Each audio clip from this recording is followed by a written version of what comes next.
ಅವನಿಗೆ ಸಂಕಷ್ಟ ಬಂದಾಗ ಇನ್ನೊಬ್ಬನಿಗೆ ಆ ಟೈಮಲ್ಲಿ ಇನ್ನೊಂದೇನೋ ಅವಕಾಶ ಸಿಗ್ತಿರ್ತದೆ. ಕರೆಕ್ಟಾ? ಖುಷಿ ಆಗ್ತಿರ್ತದೆ. ಅಂದರೆ ಒಬ್ಬನು ಸತ್ತ ಅಂದರೆ ಈ ಸ್ಮಶಾನದ ಬಿಸ್ನೆಸ್, ಗೋರಿಗಳ ಬಿಸ್ನೆಸ್ ಮಾಡೋನಿಗೆ, ಕಫಿನ್ ಬಿಸ್ನೆಸ್ ಮಾಡೋನಿಗೆ ಅವನಿಗೆ ಒಂಥರ ಲಾಭ ಜಾಸ್ತಿ. ಈ ಅದನ್ನು ಯೋಚನೆ ಮಾಡಬೇಕಾದ್ರೆ ಸಡನ್ನಾಗಿ ನನಗೆ ಫ್ಲ್ಯಾಶ್ ಆಯಿತು. ಅದನ್ನು ನಾನು ಆಫೀಸಿಗೆ ಓದ್ಕೊಂಡು ಹೋಗ್ತಿದ್ದೆ. ಸಡನ್ನಾಗಿ ನಾನು ಅದು ಒಂದು ಆ್ಯಂಬುಲೆನ್ಸ್ ಜೋಕ್ ಅದೇ. ಬೆಂಗಳೂರು ಟ್ರಾಫಿಕಾಗಿ ಇಷ್ಟು ಸಿಕ್ಕ ನಮ್ಗೆ ಇಷ್ಟು ಫ್ರಸ್ಟ್ರೇಷನ್ ಆಗಿಬಿಟ್ಟಿರ್ತದಂದರೆ, ಸಡನ್ನಾಗಿ ಒಂದು ಆ್ಯಂಬುಲೆನ್ಸ್ ಬಂದುಬಿಟ್ರೆ ನಿರಾಳ ಆಗ್ಬಿಡ್ತೀವಿ ನಾವು. ಅಪ್ಪ ಆ್ಯಂಬುಲೆನ್ಸ್ ಬಂತು, ಈಗ ಟ್ರಾಫಿಕ್ ಕ್ಲಿಯರ್ ಆಗ್ತದೆ ಅಂತಂದು. ಈಗ ನೋಡಿ, ನೀವು ನಾನು ನಿಮ್ಗೊಂದು ಜೋಕ್ ಹೇಳಿ ಅಂತ ಅಂತೀನಿ. ನಿಮ್ಮ ಮನಸ್ಸೊಳಗಡೆ ಏನಿದೆ ನನಗೆ ಗೊತ್ತಿಲ್ಲ. ಅಂದರೆ ನೀವು ಇವತ್ತು ಬೆಳಗ್ಗೆ ಏನು ಮಾಡ್ಕೊಂಬಂದಿದ್ದೀರಾ, ನೀವು ಖುಷಿಲಿದ್ರೋ ಅಂದರೆ ನಾನು ಹೇಳ್ತಾ ಇರೋದು ನಿಮಗೆ, ನನಗೆ ನೀವು ಕಾಮಿಡಿಯನ್, ನನಗೆ ನೀವು ಜೋಕ್ ಹೇಳಬೇಕಷ್ಟೇ. ಒಬ್ಬ ಕಾಮಿಡಿಯನ್ನ ಜನ ಜೋಕ್ ಕೇಳ್ತಾರೆ, ಬಟ್ ಅವನ ಪರ್ಸ್ನಲ್ ಲೈಫ್ ಯಾರಿಗೂ ಬೇಕಾಗಿರಲ್ಲ. ಈಗ ಟೆಲಿವಿಷನಲ್ಲಿ ಮಾಡಲಿ, ಎಲ್ಲ ಕಡೆ ಮಾಡಲಿ. ಈಗ ಅದೊಂದು ಚಾರ್ಲಿ ಚಾಪ್ಲಿನ್ ಹೇಳ್ತಿದ್ದಂತೆ, ನಾನು ಮಳೆಯಲ್ಲಿ ನಡೆಯೋಕ್ಕೆ ಇಷ್ಟಪಡ್ತೀನಿ, ಯಾಕಂದರೆ ನಾನು ಅಳೋದು ಕಣ್ಣೀರು ಯಾರಿಗೂ ಗೊತ್ತಾಗಬಾರ್ದು ಅಂತ, ಕಾಣಲ್ಲ ಅಂತ. ಆಮೇಲೆ ನಗಿಸುವವನ ಮನಸ್ಸಲ್ಲಿ 106 ನೋವು ಇರುತ್ತೆ ಅಂತ.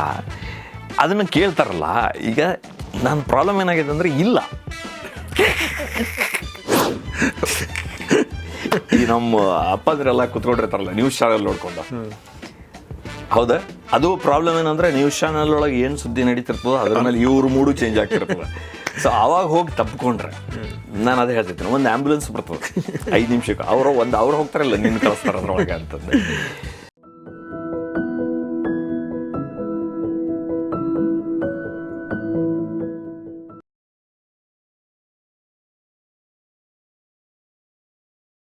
ರಘು, ನಿಮ್ಮ ಫೇವ್ರೆಟ್ ಜೋಕ್ ಯಾವುದು? ನಿಮಗೆ ನಗು ಬರುವಂಥದ್ದು ಅಥವಾ ನಿಮ್ಮ ವೈಫಿಗೆ ನಗು ಬರುವಂಥ ಜೋಕ್ ಯಾವ್ದಾದ್ರು ಇದೆಯಾ? ನನ್ನ ಫೇವ್ರೇಟ್ ಜೋಕ್ ಅಂತ ಆ್ಯಕ್ಚುಲಿ ಅದು ಹೆಂಗಾಗ್ತದಂದ್ರೆ, ನಮ್ಮ ಜೋಕ್ ನಮ್ಗೆ ನಗು ಬರಲ್ಲ. ಅದು ನಾವು ಭಾಳ ಸರಿ ಯೋಚನೆ ಮಾಡ್ಬಿಟ್ಟಿರ್ತೀವಲ್ಲ ಅದನ್ನು. ಸೊ ಇಟ್ಸ್ ಕೇಳಿಸ್ಕೊಳ್ಳೋರಿಗೆ ಇದು ಫಸ್ಟ್ ಟೈಮು ಏನೋ ಫ್ರೆಶ್ ಆಗಿ ಹೇಳ್ತಿದ್ದಾನೆ ಅಂತ. ನಾವು ವರ್ಷಗಟ್ಟಲೆ ಅದನ್ನು ಪ್ಲ್ಯಾನ್ ಮಾಡಿ ಬರೆದು, ನೀವು ಸಿನಿಮಾದಲ್ಲೂ ಮಾಡಿದಿರಲ್ಲ, ಸ್ಕ್ರಿಪ್ಟ್ ಒಂದು 10 ಸರಿ ಡ್ರಾಫ್ಟ್ ಬರೆದ್ಮೇಲೆ ನಿಮ್ಗೆ ಅದು ನೆಕ್ಸ್ಟು ಶೂಟ್ ಹೋಗಿ ಜನ ನೋಡೋವರೆಗೂ ನಿಮ್ಗೆ ಏನಂತ ಅದ್ರ ಮೇಲೆ ಇದೇ ಹೋಗ್ಬಿಟ್ಟಿರ್ತದಲ್ಲ. ಸೊ ನಮ್ಮ ಜೋಕ್ಸು ಹಾಗೆ ಇರ್ತದೆ. ಇಟ್ಸ್ ಲೈಕ್ ನಾವು ಪ್ರಾಕ್ಟೀಸ್ಡ್, ನಮ್ಗೆ ಅದ್ರ ಮೇಲೆ ನಗುನೇ ಬರ್ತಿರಲ್ಲ. ಅಲ್ಲಿ ಹೋಗಿ ಆನ್ ಸ್ಟೇಜ್ ನಾವು ಪರ್ಫಾರ್ಮ್ ಮಾಡಿದಾಗ, ಅಲ್ಲಿ ಕ್ರೌಡ್ ರೆಸ್ಪಾಂಡ್ ಮಾಡಿದಾಗ, ಸೊ ಎಲ್ಲ ಜೋಕು ನಮ್ಗೆ ಇಷ್ಟನೇ. ನಿಮ್ಗೆ ಇಷ್ಟನೇ. ಹಾಂ. But it's not about the joke, it's about the performance ಅಲ್ವಾ basically? Performance and perspective. Okay. ನಾವು ನೀವೇನು ಪರ್ಸ್ಪೆಕ್ಟಿವ್ ಕೊಡ್ತೀರಾ ಅನ್ನೋದಷ್ಟೇ. ಈಗ ಜೋಕು ಎಲ್ಲರಿಗೂ ರಿಲೇಟೇಬಲ್ ಅದ, ಗೊತ್ತಿರೋದನ್ನೇ ಹೇಳಿದ್ರು ಅದೊಂದು ಫಾರ್ಮ್ಯಾಟ್ ಆಗುತ್ತೆ. ನನಗೆ ಗೊತ್ತು ಈ ಜೋಕು, ಇಂಡಿಯನ್ ಫಾದರ್ಸ್ ಮೇಲೆ ಒಂದು ಜೋಕ್ ಮಾಡ್ಬಿಡ್ತೀನಿ, ಇಂಡಿಯನ್ ಮದರ್ಸ್ ಮೇಲೆ ಓಕೆ, ಅದ್ರೊಳಗೆ ಮತ್ತಿನ್ನೂ ಯಾವ ಡೆಪ್ತ್ ಲೆವೆಲ್ಗೆ ನೀನು ಯಾವ ಆ್ಯಂಗಲಿಂದ ಅದನ್ನು ಡೈಮೆನ್ಷನಿಂದ ನೋಡ್ತೀಯಾ, ಅದು ಭಾಳ ಇಂಪಾರ್ಟೆಂಟ್. ಉದಾಹರಣೆ ಕೊಟ್ಟು ಹೇಳ್ರಿ ನನಗೆ, ಅಂದ್ರೆ ಈಸಿ ಆಗುತ್ತೆ ಅರ್ಥ ಮಾಡ್ಕೊಳ್ಳೋಕ್ಕೆ. ಇಂಡಿಯನ್ ಫಾದರ್ಸ್ ಮೇಲೆ ಏನು ಮಾಡ್ತಾರೆ ಹೇಳ್ರಿ? ನಾವು ಫಾದರ್ ಅಲ್ಲ, ಈಗ ನೀವು ಫಾದರ್ ಆಗೋರದ್ರಿ. ಸೊ ಅಂದರೆ ನಾನು ಹೇಳ್ತಿರ್ತೀನಿ ನೋಡ, ಎಸ್ಪೆಷಲಿ ಒಂದು ಹಿಂದಿನ ಜನ್ರೇಷನ್ ಅನ್ಕೊಡ್ರಿ. ಈಗ ನಿಮ್ಮ ಜನ್ರೇಷನ್, ಈಗ ನೀವು ಮಕ್ಕಳು ನಿಮ್ಮ ವಿಚಾರದಾಗ ನೀವು ಭಾಳ ಪ್ರೋಗ್ರೆಸಿವ್ ಇರ್ತೀರಿ. ಮಕ್ಕಳ ವಿಚಾರದಾಗ ಸ್ಟ್ರೆಸ್ ಕೊಡೋಲ್ಲ ಅವ್ರಿಗೆ, ಅವರಿಂದ ಜಾಸ್ತಿ ಎಕ್ಸ್ಪೆಕ್ಟೇಷನ್ ನೀವೇನು ಇಟ್ಕೊಳ್ಳೋದಿಲ್ಲ. ಆಮೇಲೆ ವೆರಿ ಫಿಸಿಕಲಿ ಒಂದು ರೀತಿಯಲ್ಲಿ ನಿಮ್ಗೆ ಹೆಂಗಂದರೆ ಭಾಳ ಮುದ್ದು ಮಾಡೋ ಒಂದು ಇದು ಬಂದ, ಮಗನ ತಪ್ಕೊಳ್ತಾರೆ. ಕರೆಕ್ಟ್. ನಿಮ್ಮ ಜನ್ರೇಷನ್, ನಮ್ಮ ತಂದೆ ಅವೆಲ್ಲ ನಮ್ಮ ತಂದೆ ಆದರೂ ಅಲ್ಲೂ ಅವಾಗಲೂ ಫಾರ್ವರ್ಡ್ ಇದ್ದರು. ಹೌದಲ್ಲ? ಹಾಂ. ಬಟ್ ಮೆಜಾರಿಟಿ ಹೆಂಗಾಗುತ್ತೆ ಅಂದರೆ ಅದೇ. ಆದರೆ ತಾಯಿ ಅಂದ್ರೆ ನೋಡ್ರಿ, ಅಮ್ಮಂದ್ರೆಲ್ಲ ಇರ್ತಾರಲ್ಲ, ಅವರು ಇಂಡಿಯನ್ ಮದರ್ಸು ಎಷ್ಟೇ ಹಳ್ಳಿಯವರಲ್ಲಿ ಏನೇ ಇರಲಿ, ಮದರ್ಸ್ ಡೇಗೆ ಈಗೂ ನಾನು ಎಲ್ಲ ಫ್ರೆಂಡ್ಸ್ಗೆ ಹೇಳ್ತಿರ್ತೇನೆ, ನಿಮ್ಮಮ್ಮ ಹಳ್ಳಿಯವರಿರಲಿ, ಅವ್ರಿಗೆ ಎಷ್ಟೇ ಏಜ್ ಆಗಿರಲಿ, ಅವ್ರಿಗೆ ಇಂಗ್ಲೀಷ್ ಬಂದಿಲ್ಲದ್ರೂ ಪರವಾಗಿಲ್ಲ, ಹಿಂದಿಂದ ಹೋಗಿ ಹ್ಯಾಪಿ ಮದರ್ಸ್ ಡೇ ಅಮ್ಮ ಅಂತಂದು ತಪ್ಕೊಂಡೊಂದು ಮುತ್ತು ಕೊಡ್ರಿ. ಏನಂದ್ರೆ ಸ್ವಲ್ಪ ಕಿರಿಕಿರಿ ಮಾಡ್ಕೋಬೋದು. ಈಗ ಫಿಸಿಕಲ್ ಅಫೆಕ್ಷನ್ ಅಷ್ಟು ಗೊತ್ತಿಲ್ಲದೆ ಇದ್ದರೆ ಅವರು ಅನ್ಬೋದು, ಬಿಡಪ್ಪ ಏನು ಅಸಹ್ಯ ಇವೆಲ್ಲ ನಮಗೆಲ್ಲ ಅಂತಂದು ಅನ್ಬೋದು ತಾಯಿ. ಆದರೆ ಅಮ್ಮನಿಗೆ ಹೆಂಗಂದರೆ, ಮಗ ಬಂದು ಮುತ್ತು ಕೊಟ್ಟ, ವಿಶ್ ಮಾಡ್ದ ಅಂದರೆ ಒಂದು ಖುಷಿ ಇರ್ತದೆ ಅವ್ರಿಗೆ, ಎಷ್ಟೇ ವಯಸ್ಸಾಗಿರಲಿ. ಬಟ್ ವೆರಾಸ್ ಫಾದರ್ಸ್ ಡೇ ದಿನ ಈ ನಮ್ಮ ಅಪ್ಪಂದ್ರೆಲ್ಲ ಕುತ್ಕೊಂಡಿರ್ತಾರಲ್ಲ ನ್ಯೂಸ್ ಚಾನಲ್ ನೋಡಿಕೊಂಡು. ಹೌದಾ? ಅದು ಪ್ರಾಬ್ಲಮ್ ಏನಂದರೆ, ನ್ಯೂಸ್ ಚಾನಲ್ ಒಳಗೆ ಏನು ಸುದ್ದಿ ನಡೀತಿರ್ತದೋ ಅದ್ರ ಮೇಲೆ ಇವ್ರ ಮೂಡು ಚೇಂಜ್ ಆಗ್ತಿರ್ತದೆ. ಸೊ ಆವಾಗ ಹೋಗಿ ತಪ್ಪಿಕೊಂಡ್ರೆ, ನಾನು ಅದೇ ಹೇಳ್ತಿರ್ತೀನಿ, ಒಂದು ಆ್ಯಂಬುಲೆನ್ಸ್ ಬರ್ತದೆ 5 ನಿಮಿಷಕ್ಕೆ, ಅವ್ರು ಹೋಗ್ತಾರಲ್ಲ, ನಿನ್ನ ಕಳಿಸ್ತಾರೆ ಅದ್ರೊಳಗೆ ಅಂತಂದು. ಬಟ್ ಈಗ ಚೇಂಜ್ ಆಗ್ತದೆ. ಡಿಫ್ರೆಂಟ್ ಅಂದರೆ ಇದು ರೀಜನ್ ವೈಸ್ ಚೇಂಜ್ ಆಗ್ತಿದೆ ಅನಿಸ್ತದೆ.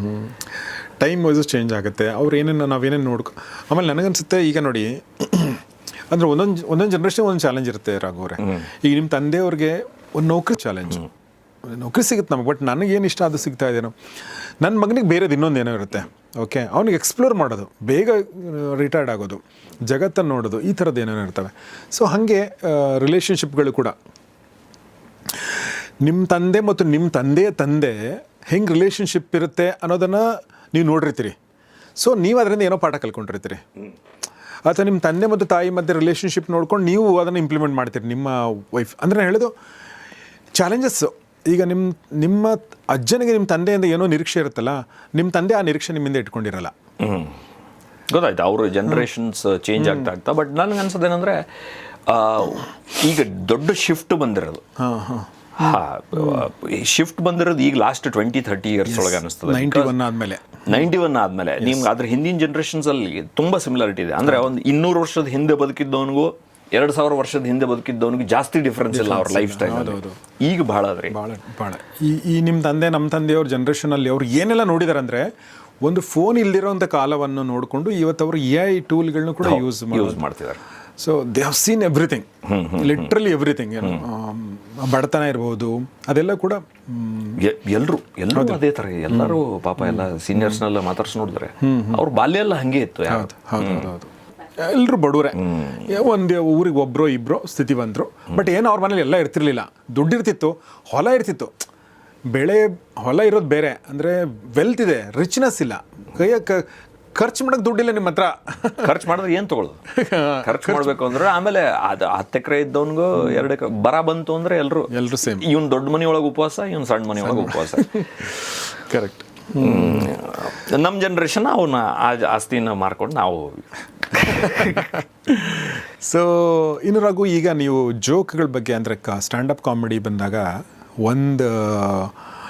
ಒಂದು ಸ್ಟ್ಯಾಂಡಪ್ ಕಾಮಿಡಿಗೆ ಹೋಗಬೇಕಾದ್ರೆ ನೀವು ಪ್ರಿಪೇರ್ ಆಗೋದು ಹೆಂಗಿರುತ್ತೆ? ಅಂದರೆ ಒಂದಷ್ಟು ಜೋಕ್ಗಳನ್ನೋದು ಒಂದಾದರೆ ಹೊಸ ಜೋಕ್ ಮಾಡೋದು ಒಂದಿರುತ್ತೆ ಅನ್ಸುತ್ತೆ. ಹಳೆ ಜೋಕ್ಗಳನ್ನ ರೀಪ್ರೆಸೆಂಟ್ ಮಾಡೋದು ಆ ಥರದ್ದಿರುತ್ತೆ. ಹೇಗೆ ಹೊಡಿಯು ಒಂದು ಇದು ಪ್ರೊಸೆಸ್ ಈಗ ಹೆಂಗೆ ಆಗ್ತಿದೆ ಅಂದರೆ, ನಾವು ಶೋಸ್ ಮಾಡಿ ಒಂದು ಜೋಕ್ ವರ್ಕ್ ಆಗ್ತದೋ ಇಲ್ಲ ಅನ್ನೋದು ನಾವು ಎಷ್ಟೇ ಮನೆಯೊಳಗೆ ನಾವು ಪ್ರಿಪೇರ್ ಮಾಡಿಕೊಂಡು ಬರೆದು ಏನೇ ಮಾಡಿದ್ರು ಶೋಸ್ಗೆ ಆ ಸ್ಟೇಜ್ ಮೇಲೆ ಹೋದ್ಮೇಲೆ ಎಲ್ಲ ಟೆಸ್ಟ್ ಆಗೋದು. ಸೊ ಟೆಸ್ಟಿಂಗ್ ಅಂತ ಮಾಡ್ತೀವಿ ನಾವು. ಸೊ ನಮ್ಮ ಜೋಕು ನಾವು ಒಂದು ಪ್ರೈವೇಟ್ ಮೂಮೆಂಟಾಗ ನಮಗೇನೋ ಯೋಚನೆ ಬಂದಿದ್ದು ವಾರಗಟ್ಟಲೆ ಅದ್ರ ಬಗ್ಗೆ ಯೋಚನೆ ಮಾಡ್ತಿರ್ತೀವಿ. ಸೊ ಅದನ್ನು ಬರ್ಕೊಂಡು, ಅಥವಾ ಒಬ್ರೊಬ್ರದ್ದು ಒಂದೊಂದು ಸ್ಟೈಲ್ ಅದ, ಅದನ್ನು ಬರ್ಕೊಂಡು ನಾವು ಪ್ರಾಕ್ಟೀಸ್ ಮಾಡ್ತೀವಿ. ಆದಮೇಲೆ ಓಪನ್ ಮೈಕ್ಸ್ ಅಂತ ಆಗ್ತಾವ್ರಿ. ಇಲ್ಲೆಲ್ಲ ಓಪನ್ ಮೈಕ್ಸ್ ಹೆಂಗಂದರೆ, ನಾವು 1 hour ಪರ್ಫಾರ್ಮ್ ಮಾಡೋಕ್ಕಾಗೋದಿಲ್ಲ. ಅಲ್ಲಿ ಒಂದು 5-6 ಕಾಮಿಕ್ಸ್ ಬರ್ತಾರೆ. ಬಂದು ಎಲ್ಲರೂ 5-10 ನಿಮಿಷ ಟ್ರೈ ಮಾಡಬೇಕು. ಹೊಸ ಆಡಿಯನ್ಸ್ ಅದು. ಅಲ್ಲಿ ಹೋಗಿ ನಾವು 5-10 ನಿಮಿಷ ಟ್ರೈ ಮಾಡ್ತೀವಿ. ಇದು ಜೋಕ್ ವರ್ಕ್ ಆಯಿತು, ಇದು ವರ್ಕ್ ಆಗಲಿಲ್ಲ. ಇದನ್ನ ಒಂದು 10-15 ಕಡೆ ಮಾಡಿದ್ಮೇಲೆ ನಮಗೆ ಗೊತ್ತಾಗುತ್ತೆ ಯಾವುದು ವರ್ಕ್ ಆಗುತ್ತೆ, ಯಾವುದನ್ನು ಚಾಪ್ ಮಾಡಬೇಕು. ಇದನ್ನೆಲ್ಲ ಒಂದು 5-6 ತಿಂಗಳು ಪ್ರಾಕ್ಟೀಸ್ ಮಾಡಿದ್ಮೇಲೆ ಒಂದು ಅರ್ಧ ಗಂಟೆದು ನಮ್ಮ ಹತ್ರ ಜೋಕ್ ರೆಡಿ ಆಗ್ತವೆ. ಸೊ ಅದನ್ನು ಮತ್ತೆ ಕ್ರೌಡಿಂದ ಕ್ರೌಡಿಗೆ ಚೇಂಜ್ ಆಗ್ತಾ ಹೋಗ್ತದೆ. ಈಗ ನಾವು ಒಂದು ಸೆಟ್ ಆಫ್ ಜೋಕ್ ನಾನು ಏನೋ ಮಾಡಿಕೊಂಡು ಇಲ್ಲಿ ಬೆಂಗಳೂರು ಕ್ರೌಡಿಗೆ ಮಾಡೋದನ್ನು ಅದೇ ಒಂದು ಅರ್ಧ ಗಂಟೆ ತೊಗೊಂಡು ಹೋಗಿ ನಾನೊಂದು ಮೈಸೂರಾಗ ಮಾಡಿದ್ರೆ ಎಲ್ಲರೂ ಕನೆಕ್ಟ್ ಆಗಲಿಕ್ಕಿಲ್ಲ. ಯಾಕಂದ್ರೆ ನಮ್ಮ ಲೈಫ್ ಎಕ್ಸ್ಪೀರಿಯನ್ಸಸ್ ಇಲ್ಲಿ ಇದು ನೋಡಿ ನಾವು ಬರ್ತಿರ್ತೀವಿ.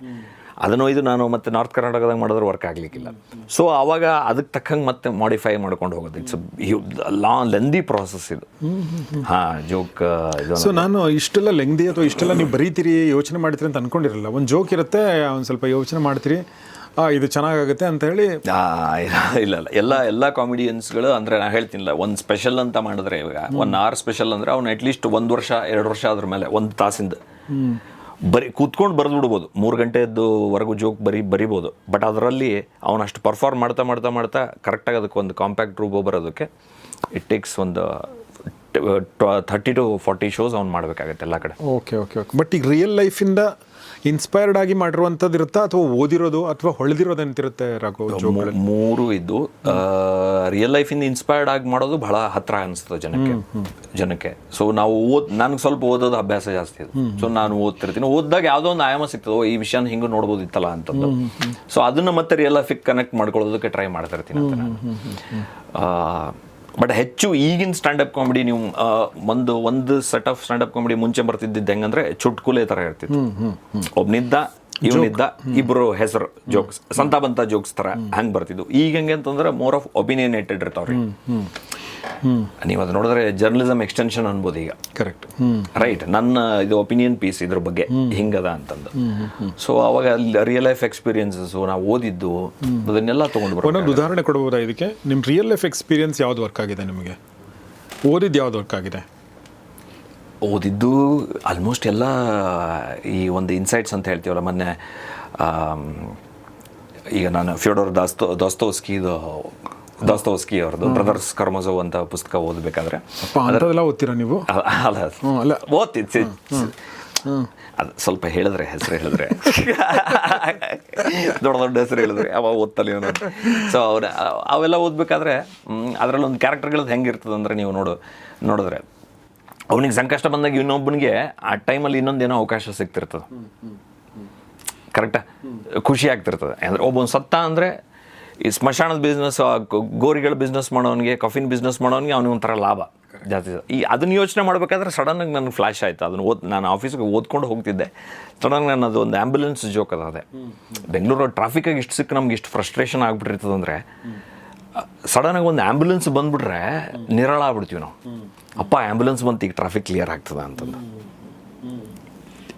ಸೊ ಆ ಮೂಮೆಂಟಲ್ಲಿ ನೀವು ನೋಡ್ರಲ್ಲ, ಆ್ಯಂಬುಲೆನ್ಸ್ ಬಂದ ತಕ್ಷಣ ಸ್ವಲ್ಪ ಎನರ್ಜಿ ಬಂದುಬಿಡ್ತದೆ ಎಲ್ರಿಗೂ.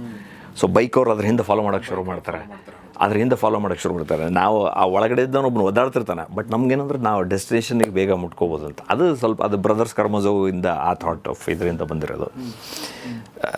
ಇನ್ನು ಭಾಳಷ್ಟು ಪುಸ್ತಕ ಓದಿನಿ, ಜೋಕ್ಸ್ಗಳು ಇದ್ದಾವೆ ಅಲ್ಲಿ. ರಿಯಲ್ ಲೈಫಿಂದ ಆಗಿರೋವಂಥದ್ದು?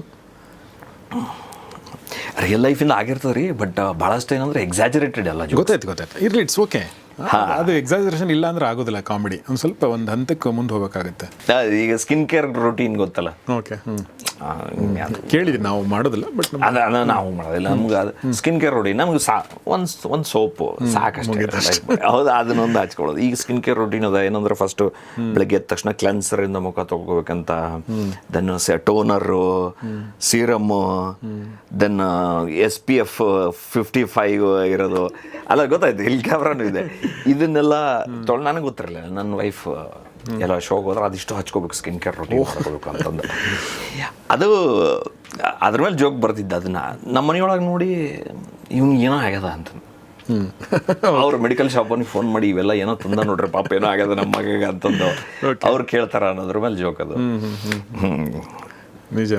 ಚರ್ಮ ರೋಗ ಇದ್ರೆ ಮಾತ್ರ ಅಷ್ಟೆಲ್ಲ ಹಚ್ಕೊಳ್ಳೋ ಇಷ್ಟು ಔಷಧ ಅಂತಂದು ತಲೆಗಲ್ಲ, ಇಷ್ಟು ತೊಗೊಂಡ್ರ ಅಂತಂದು. ಓಕೆ. ಸೊ ಅದು ನನ್ನ ವೈಫಿಂದ ಬಂದಿದ್ದ. ಅವಳು ಸ್ಕಿನ್ ಕೇರ್ ರೂಟೀನ್ ಬಗ್ಗೆ ಎಲ್ಲ ಮಾತಾಡ್ತೀವಿ. ಈಗ ರೂಟೀನ್ ನೋಡಿದ್ರೆ ಮಾಡಲ್ಲ ಅಂತ ಗೊತ್ತಾಗ್ತದೆ.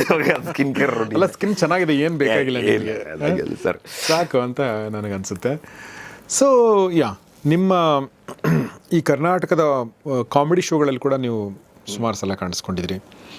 ಮತ್ತು ನಿಮ್ಮದೊಂದು ನನಗೆ ಒಂದು ಖಾಸಿಯತ್ ಅನ್ಸೋದು, ನೀವು ಜೋಕ್ ಮಾಡ್ತೀರಿ, ನೀವೇನೋ ಒಂದು ಪ್ರಿಪೇರಾಗಿ ಬಂದಿದ್ದೀರಿ, ನೀವು ಒಂದಾದ್ಮೇಲೆ ಒಂದು ಹೇಳ್ತೀರಿ ಅಂತ ಅನ್ಸಲ್ಲ. ತುಂಬ ಆರ್ಗ್ಯಾನಿಕ್ ಆಗಿರುತ್ತೆ ನಿಮ್ಮದು.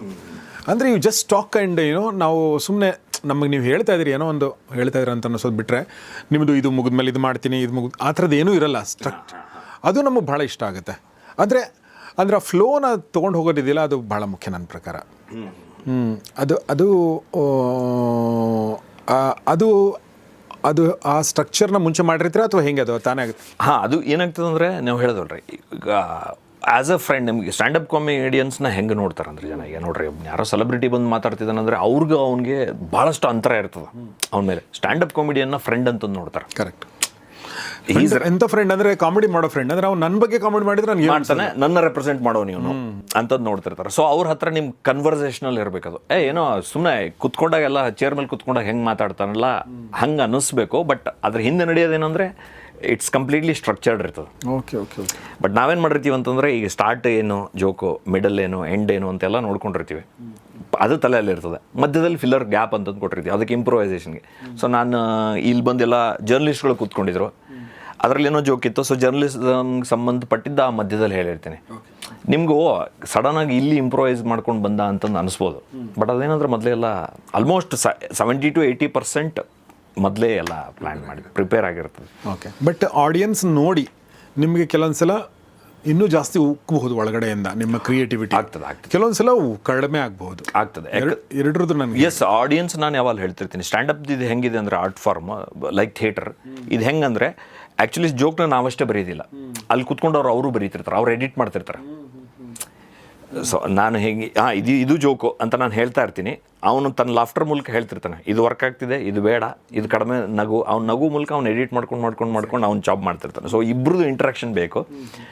ಆಡಿಯನ್ಸ್ ಎಷ್ಟು ಇಮರ್ಸಿವ್ ಇರ್ತದೋ ಅವ್ರ ನಮ್ಮ ಸ್ಟ್ಯಾಂಡಪ್ಪಲ್ಲಿ, ಅಷ್ಟು ನಮ್ಮ ಕಂಟೆಂಟ್ ಇಂಪ್ರೂವೈಸ್ ಆಗುತ್ತೆ.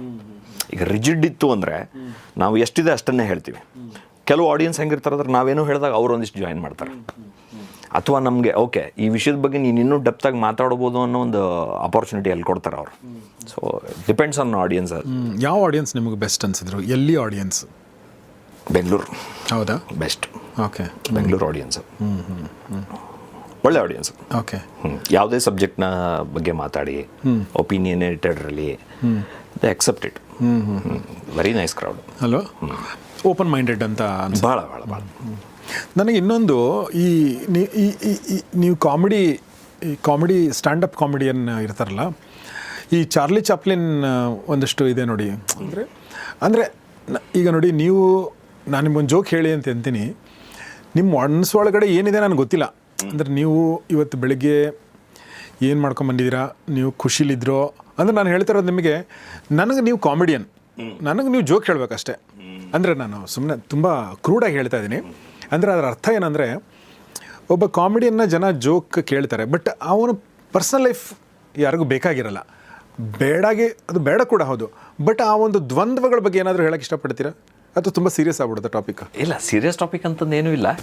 ಬಟ್ ಅದೇ ನನಗೆ ಇದ್ರ ಮೇಲೂ ಜೋಕ್ ಇದೆ. ನಾನು ಹೇಳ್ರಿ, ನೀವು ಹೇಳೋದು ಕ್ವಶನ್ ಮೇಲೆ, ನೀವು ಹೇಳಿರೋ ಕ್ವಶನ್ ಮೇಲೇ ಒಂದು ಜೋಕ್ ಇದೆ ನನಗೆ. ಏನಂದರೆ, ಈಗ ಟೆಲಿವಿಷನಲ್ಲಿ ಮಾಡಲಿ, ಎಲ್ಲ ಕಡೆ ಮಾಡಲಿ, ಈಗ ಅದೊಂದು ಚಾರ್ಲಿ ಚಾಪ್ಲಿನ್ ಹೇಳ್ತಿದ್ದಂತೆ, ನಾನು ಮಳೆಯಲ್ಲಿ ನಡೆಯೋಕ್ಕೆ ಇಷ್ಟಪಡ್ತೀನಿ, ಯಾಕಂದರೆ ನಾನು ಅಳೋದು ಕಣ್ಣೀರು ಯಾರಿಗೂ ಗೊತ್ತಾಗಬಾರ್ದು ಅಂತ, ಕಾಣಲ್ಲ ಅಂತ. ಆಮೇಲೆ ನಗಿಸುವವನ ಮನಸ್ಸಲ್ಲಿ 106 ನೋವು ಇರುತ್ತೆ ಅಂತ ಅದನ್ನು ಕೇಳ್ತಾರಲ್ಲ. ಈಗ ನನ್ನ ಪ್ರಾಬ್ಲಮ್ ಏನಾಗಿದೆ ಅಂದರೆ, ಇಲ್ಲ ಆರಾಮಾಗಿದ್ದೀನಿ ನಾನು, ಮಸ್ತ್ ಬೆಳ್ಕೊ ಬಂದಿದ್ದೀನಿ. ಬಟ್ ಏನಂದರೆ, ಈಗ ಐ ಡೋಂಟ್ ಥಿಂಕ್ ಹಂಗಿರುತ್ತೆ ಅಂತ. ಎಲ್ಲರ ಜೀವನದಲ್ಲಿರೋದೇ ಅಷ್ಟೇ, ಅದು ಕಿರಿಕಿರಿ, ಇದು ಕಿರಿಕಿರಿ ಅಷ್ಟೇ ಇರುತ್ತೆ ಬಿಟ್ಟು. ಬಟ್ ಎಲ್ರಿಗೂ ನಗಿಸ್ಬೇಕನ್ನೋ ಒಂದು ಇರಲ್ವಲ್ಲ, ಕೆಲಸ ಇರಲ್ಲ. ಅವ್ರ ಕೆಲಸನೇ, ನಿಮ್ಮ ಕೆಲಸನೇ ನಗಿಸ್ಬೇಕು ಅನ್ನೋದು. ಬಟ್ ಅದೇ ನಗಿಸ್ಬೇಕು ಅನ್ನೋದಿರುತ್ತೆ. ನಂದು ಪಾಯಿಂಟ್ ಆಫ್ ವ್ಯೂ ಹೆಂಗಂದ್ರೆ, ಇದರಲ್ಲಿ ನಗಿಸ್ಬೇಕು ಅಂತ ನಾನು ಹೋಗೋದೇ ಇಲ್ಲ. ಲೈಕ್ ನನಗೆ ನಗುಗಿಂತ ಸೈಲೆನ್ಸ್ ಭಾಳ ಇಷ್ಟ ಆಗ್ತದೆ. ನಾನೇನೋ ಹೇಳಿದ್ದು ಇವ್ರು ಯೋಚನೆ ಮಾಡ್ತಿದ್ದಾರೆ ಅನ್ನೋದಲ್ಲ. ಮೊದಲು ಹಂಗಿತ್ತು, ನಗಿಸ್ಬೇಕು, 10 ಸೆಕೆಂಡ್ಸಿಗೆ ಒಂದು ಪಂಚ್ ಲೈನ್ ಕೊಟ್ಟು ನಗಿಸ್ಬೇಕು ಅಂತ. ಆವಾಗ ಜೋಕ್ಸ್ ತೊಗೊಂಬರ್ತಿದ್ದೆ ನಾನು. ಸ್ಟಾರ್ಟಿಂಗಲ್ಲಿ ಜೋಕ್ಸ್ನ ಹೇಳ್ತಿದ್ದೆ, ಇದು ಸೆಟ್ ಆಫ್ ಜೋಕ್ಸ್ ಅದ, ಇದಕ್ಕೆ ನಗರಿ ಅಂತಂದು. ಈಗ ಹೆಂಗಾಗಿದೆ ಅಂದರೆ, ಲೈಕ್ ಲೆಟ್ಸ್ ಡಿಸ್ಕಸ್ ಅನ್ನೋ ಥರ. ಓಕೆ. ಆ ಥರದ್ದು ಯಾವುದೋ ವಿಚಾರದ ಬಗ್ಗೆ ನೀವು ಹೇಳಿ ಸೈಲೆನ್ಸ್ ಕ್ರಿಯೇಟ್ ಮಾಡಿರೋದು, ಆ ಥರದ್ದು ಏನಾದರೂ ಇದೆಯಾ? ಅದು ಈ ಸೆಟ್ಟಲ್ಲಿ ಹೊಸ ಶೋ ಅಲ್ಲಿದೆ, ನಾಳೆ ಬಾ ಅಂತ, ನೋಡ್ಬೇಕು ನೀವು ಅದನ್ನು. ಓಕೆ. ಪ್ರಮೋಷನ್ ಹೆಂಗೆ ಮಾಡ್ಕೊಂಡು ನಾಳೆ ಅಲ್ಲಿ ಬಂದ್ಬಿಟ್ಟು ಇದ್ರಾಗ ಪ್ರಮೋಷನ್ ಮಾಡ್ಕೊಂಡು ನಾನು ಅಲ್ಲ, ನಾಳೆ ಬಾ ಅಂತ ಶೋ. ಓಕೆ. ಅದ್ರೊಳಗೆ ಒಂದು ಅದಕ್ಕೆ ಕೇಳಿದ್ರೆ ಹೆಸರು ಹಳೇದು ಅನ್ಸ್ಬೋದು, ನಾಳೆ ಬಾ ಅಂತ. ಆ್ಯಕ್ಚುಲಿ ಅದು ಚೆನ್ನಾಗಿಲ್ಲ. ಅಂದರೆ ಒಂದು ಜನರೇಷನ್ 90s ಮುಂಚೆ ಅದು ದೊಡ್ಡದು ಹಾವ ಕ್ರಿಯೇಟ್ ಆಗಿದ್ದು. ಬಟ್ ಅದನ್ನು ಈಗಿನೊಂದು, ಈಗ AI ರೋಬೋಟಿಕ್ಸ್ ಬಂದ ಜಮಾನದಲ್ಲಿ ಅದರಿಂದ ಹೆಂಗೆ ನಮ್ಗೆ ಯಾಕೆ ಬೇಕು ನಾಳೆ ಬಾ ಅನ್ನೋದ್ರ ಬಗ್ಗೆ ಮಾತಾಡಿದ್ದೀನಿ. ಸೊ ಯಾವಾಗಿದೆ ಅದು show? January 17th. January 17th ಇದೆ. ಅದ್ರ ಟಿಕೆಟ್ಸ್ ಬುಕ್ ಮಾಡಬೇಕಂದ್ರೆ ಕೆಳಗಡೆ ಡಿಸ್ಕ್ರಿಪ್ಷನ್ ಲಿಂಕ್ ಕೊಟ್ಟಿರ್ತೀನಿ. ಸಾಕಲ್ಲ ಹೋಣ. Thank you sir. ನೀವು ಬರ್ರಿ ಸರ್. ಇಲ್ಲ, ಖಂಡಿತ ನಾನು January 17th ನಾನು ಇರ್ತೀನಿ, ಬೆಂಗಳೂರಲ್ಲಿ ಇದ್ದೀನಿ. ಸೊ ಖಂಡಿತ ನಾನು, ಯಾಕಂದರೆ ನನಗೆ ಆ ಕ್ರೌಡು ಮತ್ತು ಆ ಏರಿಯಾನೂ ನೋಡಿಲ್ಲ, ಅಂದರೆ ಇದು ಆ ಥಿಯೇಟ್ರೇ ನೋಡಿಲ್ಲ ನಾನು. ಭಾಳ ವೆರಿ ಕೋಸಿ ಪ್ಲೇಸ್ ಅದು. ಹೆಂಗಂದ್ರೆ, ಈಗ ನಿಮ್ಗೆ US ಒಳಗೆಲ್ಲ ನ್ಯೂಯಾರ್ಕ್, ನ್ಯೂ ಜರ್ಸಿಲಿ, ಶಿಕಾಗೋದಲ್ಲಿ ಈ ಸ್ಟ್ಯಾಂಡಪ್ ಕಾಮಿಡಿಯನ್ಸ್ ದೊಡ್ಡದು ಕಲ್ಚರ್ ಅದು, ಸ್ಟ್ಯಾಂಡಪ್ ಕಾಮಿಡಿ ಇದು. ಅಲ್ಲಿ ಎಲ್ಲ ಹೆಂಗಂತಂದ್ರೆ, ಈ ಥರ ಸಣ್ಣ ಕ್ಲಬ್ಸ್ ಇರ್ತಾವೆ ಕಾಮಿಡಿ ಸೆಲ್ಲಾರ್ ಅಂತ ಇದೆಲ್ಲ. ಅದೇ ಥರದ ಕಾನ್ಸೆಪ್ಟ್ನ ಇಲ್ಲಿ ಬೆಂಗಳೂರೊಳಗಿದ್ದಾವೆ. ಚಿಕ್ಕ ಶೋಗಳು, ದೊಡ್ಡ ಕಾಮಿಡಿಯನ್ಸ್, ಹಿಂದಿಯವರೆಲ್ಲರೂ. ಅಂದರೆ ಅವರು ಅರೇನಾ ಸೆಲ್ ಔಟ್ ಮಾಡ್ತಿರೋರು, ಒಂದ್ಸರಿ 4,000 5,000 ಆಡಿಯನ್ಸ್ ಟಿಕೆಟ್ ಬುಕ್ ಮಾಡೋರು ಕೂಡ ಇಲ್ಲಿ ಬಂದು ಒಂದು 50 ಜನರು 60 ಜನರು ಇರೋ ಸ್ಟೇಜ್ ಒಳಗೆ ಬಂದು ತಮ್ಮ ಜೋಕ್ಸ್ನ ಟ್ರೈ ಮಾಡ್ತಿರ್ತಾರೆ. ಸೊ ಎಲ್ಲ ಕ್ರೌಡ್ನೂ ನೋಡ್ಬೋದು ನೀವು. ಕನ್ನಡ ಕ್ರೌಡ್ ಹಾಗೆ. ಸೊ January 17 ಟಿಕೆಟ್ ಬುಕ್ ಮಾಡ್ಕೊಳ್ಳಿ, ಖಂಡಿತ ಹೋಗಿ. ಮತ್ತೊಂದು ಸಲ ಹೇಳ್ತಾ ಇದ್ದೀನಿ, ಖಂಡಿತ ನಾನು ಕೂಡ ಬರ್ತೀನಿ ಅದಕ್ಕೆ. ಇನ್ನು ನನ್ನ ಫ್ರೆಂಡ್ ಒಬ್ಬ ಕಾಮಿಡಿ ಮಾಡ್ತಿದ್ದ. ಓಕೆ, ಅವನ ಹೆಸರು ಹೇಳಿದ್ರಿ ಏನು ತೊಂದರೆ ಇಲ್ಲ. MAನಲ್ಲಿ ನಾನು ರೂಮ್ಮೇಟ್ ಆಗಿದ್ದವನು, ಜಾವೇದ್ ಅಂತ ಅವನ ಹೆಸರು. ಭಾಳ ಕಾಮಿಡಿ ಮಾಡ್ತಿದ್ದ. ಅವ್ರ ಅಣ್ಣ ಬಂದ, ಅವನು ಹಾಗೆ ಕಾಮಿಡಿ ಮಾಡ್ತಿದ್ದ. ಓಕೆ. ಬಟ್ ಏನಾತಂದ್ರೆ, ಅವನೊಂದು ಹುಡುಗಿನ ಇಷ್ಟಪಡ್ತಿದ್ದ, ಅವನ ಕ್ಲಾಸ್ಮೇಟ್. ನನಗೊಂದ್ಸಲ ಬಂದು ಬೇಜಾರಲ್ಲಿ ಹೇಳ್ದೆ, ಗೌರೀಶ್ ಹಿಂಗಾಯಿತು ಅಂತ. ಏನಾಯಿತು ಅಂತ ಕೇಳಿದೆ. ನಾನು ಅವಳ ಹೆಸರು, ಪಾಪ ಅವಳ ಹೆಸರು ಯಾಕೆ ಹೇಳೋದು, ನಾನು ಹಿಂಗೆ ಅವಳ ಹೆಸರು ಏನೋ ಒಂದು ಹೆಸರು ಕೊಟ್ರೆ, ಯಾವ್ದಾರ ಒಂದು ಹೆಸರು ಕೊಟ್ರೆ, ಒಂದು ಹುಡುಗಿ ಹೆಸರು ಹೇಳ್ರಿ. ಹುಡುಗಿ ಹೆಸರು, ಅವನ ಹೆಸರು ಏನಂದ್ರಲ್ಲ? ಅವನ ಹೆಸರು ಜಾವೇದ್. ಏನು ಹೇಳೋಣ, ಹಿಂದೂ ಹೆಸರು ಬೇಕಾ? ಅರ್ಪಿತಾಗ ಅವನು ಹೋಗಿ, ಇವನು ಕಾಮಿಡಿ ಅಲ್ವಾ, ಕಾಮಿಡಿ ಮಾಡಿಕೊಂಡು ಇದ್ದ, ಕ್ಲಾಸಲ್ಲೂ ಹಾಗೆ ಇದ್ದ. ಅವಳಿಗೆ ನೋಡು ಅರ್ಪಿತಾ, ನನಗೆ ಭಾಳ ಇಷ್ಟ, ನನಗೆ I think I am in love with. Comedy ಮಾಡ್ಬೇಡ ಹೋಗಿ ನೀನು ಅಂತ ಅವಳು ಅವನಿಗೆ ಏನು ಕಾಮಿಡಿ ಮಾಡ್ತೀಯ ನೀನು, ಯಾವಾಗ ಕಾಮಿಡಿನ ನೀನು ಅಂತ ಹೋಗ್ಬಿಟ್ಲು ಅವಳು. ಪಾಪ ಇವನು ಬೇಜಾರು ಮಾಡ್ಕೊಂಬಂದ, ನೋಡು ದೋಸ್ತ, ನಾನು ಪ್ರಪೋಸ್ ಮಾಡಿದ್ರೆ ಕಾಮಿಡಿ ಅಂದ್ಲು ಅಂತ ಹೇಳಿ. ಹೌದು ಕಾಮಿಡಿಯನ್ಸ್ ನಂಗೆ ಆಗ್ತದೆ. ಹೌದು, ನಿಮ್ಮ ಲೈಫಲ್ಲಿ ಹಂಗಾಗಿದೆಯಾ? ಇಲ್ಲ ಈಗ ಈ ಕಾಮಿಡಿಯನ್ಸ್ನ ಭಾಳ ಸೀರಿಯಸ್ ಆಗಿ ನೋಡ್ತಾರೆ. ಅಂದರೆ ಇಲ್ಲಿ ಕ್ರೌಡ್ ಹೇಳಿದ್ನಲ್ಲ, ಮೊದ್ಲು ಹೆಂಗಿತ್ತಂದ್ರೆ ಇವ ಜೋಕ್ ಹೇಳ್ತಾನೆ ಅಂತಂದು ಒಂದು ಬರ್ತಿತ್ತಲ್ಲ ಕಾಮಿಡಿಯನ್ಸ್. ಈಗ ಕಾಮಿಡಿಯನ್ಸ್ ಅಂದ್ರೆ ಓಕೆ, ಇವ್ನಿಗೆ ಇನ್ಸೈಟ್ ಅದ, ಲೆಟ್ಸ್ ಡಿಸ್ಕಸ್ ವಿತ್ ಹಿಮ್ ಅಂತಂದು ಚೇಂಜ್. ಯಾಕಂದ್ರೆ ಎಲ್ಲ ಫೀಲ್ಡಿಂದ ಬರ್ಲಿಕತ್ತಾರ. ಮೊದಲು ಈಗಿನ ಹುಡುಗರಿಗೆ ನೋಡಿದ್ರೆ ನೀವು ಅವೆಲ್ಲ ಫ್ಯಾಮಿಲಿಯಿಂದ ಬರ್ಲಿಕತ್ತಾರ, ವೆರಿ ವೆಲ್ ಎಜುಕೇಟೆಡ್. ಈಗ IIT IIMs ಇಂದ ಬಂದವರೆಲ್ಲ ಇದ್ದಾರೆ ಸ್ಟ್ಯಾಂಡಪ್ ಕಾಮಿಕ್ಸು. ಸೊ ವೆಲ್ ರೆಡ್ ಅಲ್ವಾ, ಹಿಂದಿಲಿ ಕನ್ನಡದಲ್ಲೂ ಹಂಗೆ ಇದ್ದಾರೆ. ನಾನು ನೀವು ಹೇಳಿದಾಗ ನನಗೆ ಅನಿಸಿದ್ದೇನಂತಂದರೆ, ಅಂದರೆ ಕಾಮಿಡಿ ಅನ್ನೋದೊಂದು ಟೂಲ್ ಅಷ್ಟೇ. ಆ ಕಾಮಿಡಿ ಮೂಲಕ ನೀವೇನು ಹೇಳಕ್ಕೆ ಹೊರಟಿದ್ದೀರಾ, ಅವ್ರನ್ನ ಚಿಂತನೆಗೆ ಹಚ್ತಾ ಇದ್ದೀರಾ, ಅವ್ರಿಗೆ ಯೋಚನೆ ಮಾಡಕ್ಕೆ ಹಚ್ತಾ ಇದ್ದೀರಾ ಅನ್ನೋದು ಇಂಪಾರ್ಟೆಂಟ್. ಹೌದು. ಅದು ನೀವು ಹೇಳಿದ್ದು ನನಗೆ, ಅಂದರೆ ಎಲ್ಲವೂ ಹಾಗೆ ಇರಬೇಕಂತಲ್ಲ, ಬಟ್ ಒಂದು ತಾಸು ನೀವು ಕಾಮಿಡಿ ಕೇಳಿದಾಗ ಒಂದು 2 ಪಾಯಿಂಟ್ಗಳಾದರೂ ನಮ್ಮ ಮನಸ್ಸಿಗೆ ಉಳ್ಕೋಬೇಕು.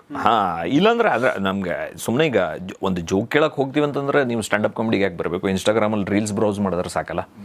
ಎಷ್ಟೋ ಹುಡುಗರು ಮಾಡ್ಲಕತ್ತಾವ, ಮಸ್ತ್ ಇರ್ತದೆ, ಅದನ್ನು ಒಂದು ಡಿಫ್ರೆಂಟ್ ಆರ್ಟ್ ಫಾರ್ಮ್ ಅದು. ಬಟ್ ಸ್ಟ್ಯಾಂಡಪ್ ಅಂದಾಗ ನಿಮಗೆ ಆ್ಯಕ್ಚುಲಿ ನೀವು ಈಗ ನೋಡಿದ್ರೆ, ನೀವು ನೆಟ್ಫ್ಲಿಕ್ಸ್ ಸ್ಪೆಷಲ್ಸ್ ನೋಡ್ರಿ, ಹಿಂದಿಲಿ ಬರ್ತಿರಲ್ಲ, ಒಪಿನಿಯನೇಟೆಡ್ ಇರ್ತಾವೆ ಹುಡುಗರದೆಲ್ಲ, ಸ್ಟ್ರಾಂಗ್ಲಿ ಒಪಿನಿಯನೇಟೆಡ್. ಅವೆಲ್ಲ ವೆರಿ ವೆಲ್ ಎಜುಕೇಟೆಡ್ ಹುಡುಗರೆಲ್ಲ, ಸ್ಟ್ರಾಂಗ್ ಒಪಿನಿಯನ್ಸ್ ನಿಮ್ಗೆ. ಸೊ ಐ ಥಿಂಕ್ ಆ ವಿಷಯದಲ್ಲಿ ತುಂಬ ಚೇಂಜ್ ಆಗಿದೆ ಸ್ಟ್ಯಾಂಡಪ್ ಅನ್ನೋದು. ಒಂದು ಹಾಸ್ಯ ಭಾಷಣಕಾರ ಹೋಗಿ ಅಲ್ವಾ, ಒಂದು ಹಾಸ್ಯ ಭಾಷಣಕಾರ ಅವ್ನು ಬರ್ತಾನೆ, ಒಂದಿಷ್ಟು ಹೊತ್ತು ನಗಿಸ್ತಾನೆ ಅನ್ನೋದಕ್ಕಿಂತ ನಾವು ಇವ್ನು ಮಾತಾಡೋದು ಕೇಳಬೇಕು ಅಂತ. ಆಮೇಲೆ ನಮ್ಮ ಗಂಗಾವತಿ ಪ್ರಾಣೇಶ್ ಅವ್ರ ಮಾತುಗಳು ಕೂಡ ಹಾಗೆ ಇರ್ತವೆ. ಹಾಸ್ಯ ಅಂತಂದ್ರೂ ಕೂಡ ಅದರಲ್ಲೊಂದು ಮಾರಲ್ಲು, ಅದರಲ್ಲೊಂದು ಮೆಸೇಜು ಎಲ್ಲವೂ ಇರುತ್ತೆ. ಅದು ಅದರದ್ದು ಪ್ಯಾಕೇಜಿಂಗ್ ಬೇರೆ ಥರ ಇರುತ್ತೆ. ಸೊ ಈ ನಿಮ್ಮ ಇನ್ಸ್ಪಿರೇಷನ್ ಯಾರು ರಾಘು? ನಿಮ್ಮ ಫೀಲ್ಡಲ್ಲಿ ನಿಮ್ಮ ಇನ್ಸ್ಪಿರೇಷನ್ನು, ಅಥವಾ ನಿಮಗೆ ಇವ್ರು ನೋಡಿ ಅನಿಸ್ತು, ಓಹ್ ನಾನು ಈ ಥರ ಆಗ್ಬೇಕಂತ ಅನಿಸಿದ್ದಿರ್ಬೋದು, ಅಥವಾ ನಿಮ್ಮ ಗುರು ಸಮಾನರು ಅಂತ ಯಾರಾದರೂ?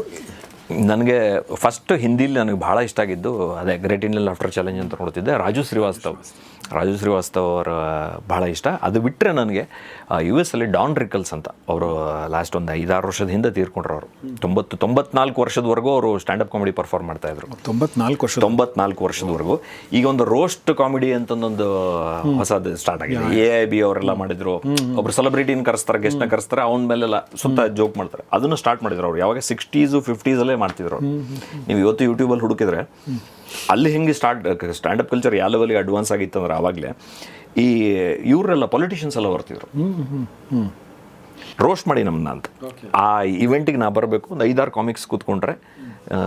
ನೀವು ಡಾನ್ ರಿಕಲ್ಸ್ ನಾನು ಫಸ್ಟ್ ನೋಡಿ ಇದಾಗಿದೆ ಅಂದರೆ, ರೊನಾಲ್ಡ್ ರೇಗನ್ ಪ್ರೆಸಿಡೆಂಟ್ ಆಗಿಂತ ಮುಂಚೆ ಬರೀ ಒಂದು ಗವರ್ನರ್ ಆಗಿದ್ದ ಒಂದು ಪ್ಲೇಸ್ಗೆ. ಸೊ ಅವನ ಈ ಶೋಗೆ ಇನ್ವೈಟ್ ಮಾಡಿದಾಗ ಎಲ್ಲರೂ ಅವನ್ನ ರೋಸ್ಟ್ ಮಾಡ್ತಾರೆ. ರೋಸ್ಟ್ ಅಂದರೆ ಏನು, ಅವ್ನು ಕೆಲಸ ಏನು ಸರಿಯಾಗಿ ಮಾಡಿಲ್ಲ ಅಂತ ಜನ ನಾವು ಎಷ್ಟು ಹೇಟ್ ಮಾಡ್ತಿದ್ವಿ ನಿನ್ನ ಅಂತಂದು. ಬಟ್ ಅವನು ಅಲ್ಲಿ ಬಂದು ಕೂತ್ಕೊಂಡಲ್ಲ ಕಾಮಿಡಿಯನ್ಸ್ ಮಧ್ಯೆ, ಜನ ಎಷ್ಟು ಇಷ್ಟಪಟ್ರು ಅಂತಂದರೆ ನೆಕ್ಸ್ಟ್ ಅವನು ಪ್ರೆಸಿಡೆಂಟ್ ಆಗಿದ್ದ.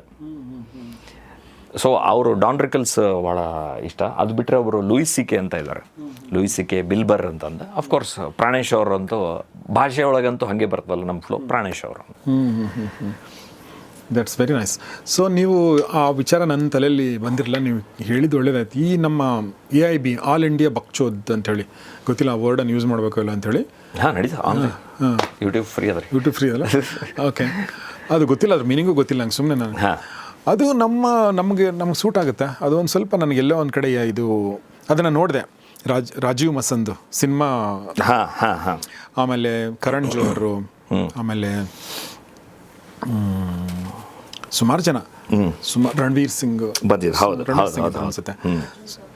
ಅರ್ಜುನ್ ಕಪೂರು. ಸೊ ಕಂಪ್ಲೀಟ್ಲಿ ಅದೊಂದು ಅಂದರೆ ನಮ್ಮ ಇಂಡಿಯನ್ಸ್ಗೆ ಅದೊಂದು ಶಾಕ್, ಕಲ್ಚರಲ್ ಶಾಕ್ ಅಂತಾರಲ್ಲ ಆ ಥರ.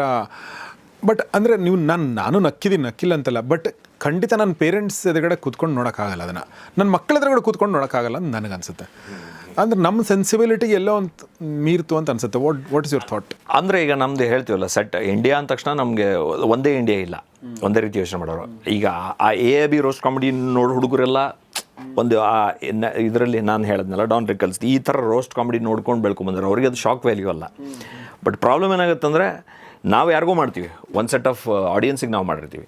ಆನ್ಲೈನಾಗೆ ಯಾರೋ ಒಬ್ರು ಕೂತ್ಕೊಂಡಲ್ಲಿ ನೋಡ್ತಾರೆ, ಅವರೇ ಇದು ನಮಗೆ ಸೆಟ್ ಆಗ್ತಿಲ್ಲ, ನಮಗೆ ಇದು ಅಂತ. ಬಟ್ ಐ ಥಿಂಕ್ ಆ ಥರದ ಕಾಮಿಡಿ ಯಾವಾಗಲಿಂದನೂ ಇದೆ ಸರ್. ಹೌದಾ? ಇದೆ, ನಾವು ಅದನ್ನು ಇದು ಮಾಡ್ತಿದ್ವಿ ಅಷ್ಟೇ. ಬಟ್ ಸ್ಟ್ಯಾಂಡಪ್ ಈ ವಿಚಾರದಲ್ಲಿ ಏನಾಗುತ್ತೆ ಅಂದರೆ ಡೈರೆಕ್ಟ್ ಸ್ಟೇಟ್ಮೆಂಟ್ ಅಂತ ತೊಗೊಳ್ತಾರೆ.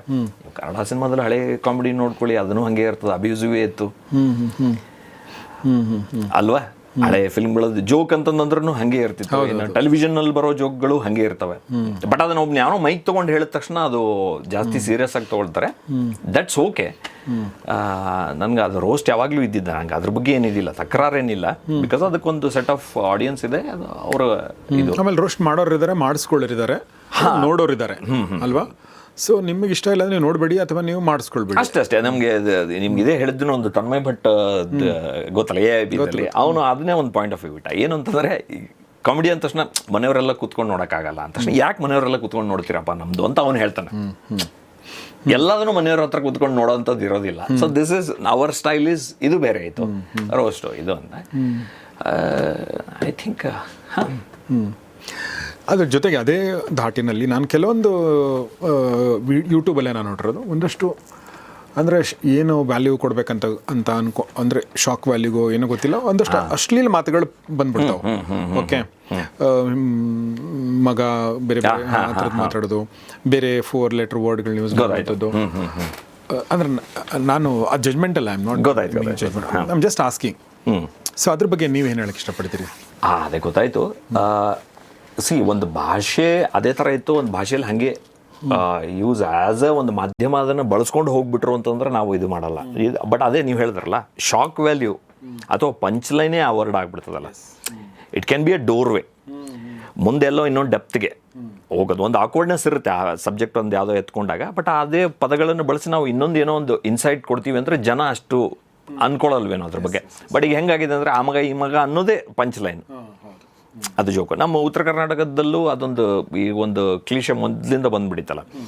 ಈಗ ನಾವು ಸ್ಟ್ಯಾಂಡಪ್ ಶೂಟ್ ಮಾಡಬೇಕಾದ್ರೆ ಏನೋ ಎಕ್ಸ್ಪೆಕ್ಟ್ ಕೆಲವರು ಅವಾಗ ಸ್ಟಾರ್ಟ್, ನೀವು ಉತ್ತರ ಕರ್ನಾಟಕದವ್ರಾಗಿ ನಮ್ಮ ಕಡೆ ಬಳಸ್ತಾರಲ್ಲ, ಮಗ ಹೌದಾ ಯಾಕೆ ಅನ್ನಲ್ಲ ನೀವು ಅಂತಂದು.